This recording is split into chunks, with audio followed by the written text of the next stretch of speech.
नमस्कार मित्रांनो, आजच्या ब्लॉग मध्ये आपलं स्वागत आहे। तुम्हाला कळेलच आम्ही कुठे चाललोय आणि का चाललोय ते। तर आज आपली एवढी गँग आणि आपण निघालो होतो सकाळी 7 वाजता हर्षल व्हायला घेतलं मुंबई नाक्यावरनं आणि मग आपण रस्त्याने मस्त निघालो।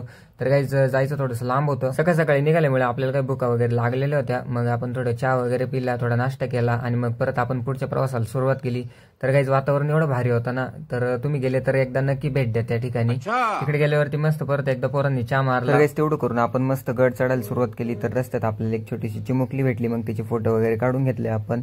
त्याच्यानंतर स्पीकरवर गाणे लावले।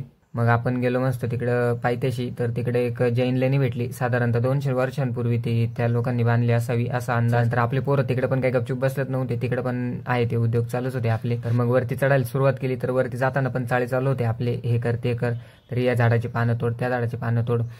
जाताना एक नंबर वाटत होतं, म्हणजे काही एवढं काही दमल्यासारखं वाटत नव्हतं। पण जसं वरती जात होतं तसं थोडंसं फाटत होती, कारण की वरती जाण्याचं थोडं रस्ते वगैरे अवघड होते थोडेसे। वरती गेल्यानंतर थोडा नाश्ता वगैरे केला, कारण की आपल्याला प्रोटीनची खूप गरज होती, कारण की गड खूप मोठा होता आणि आपल्या पोरांना दम पण खूप लागत होता।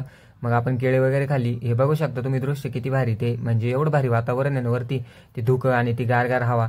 तर काही सगळ्यात मेन आणि सगळ्यात अवघड म्हणजे हा रस्ता, कारण की एकदम असं वरती चढून आणि ते यांनी जावं लागतं त्या पायऱ्यांनी, आणि ते पाणी पण चालू होतं त्याच्यामध्ये। तर आपले प्रणव दादा तर येतच नव्हते। तर काही फायनली वरती गेल्यानंतर आपल्याला हनुमंतरायांचं मंदिर लागलं। मग आपण तिकडे थोडीशी पूजा वगैरे केली। नंतर आपण पूर्ण तो जो गड आहे त्याचा एक्सप्लोर केला। ट्रिंगलवाडी फोर्ट म्हणजे एकदम कमी गर्दीचं ठिकाण आणि एकदम ऐतिहासिक आणि रहस्यमय ठिकाण आहे ते।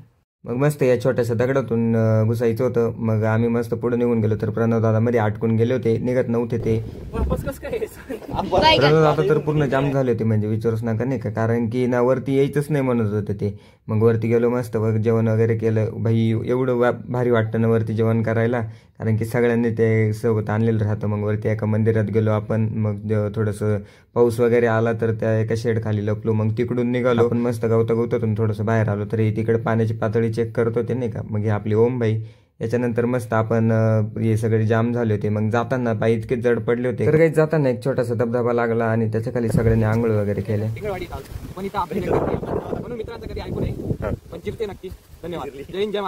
ट्रेकवरनं मस्त परत निघालो आम्ही। तिकडून येताना सगळे एकदम जाम झालेले होते, सगळ्यांचे तोंड बघण्यासारखे होते। तर काही आजचा ब्लॉग कसा वाटला कमेंट बॉक्समध्ये नक्की सांगा।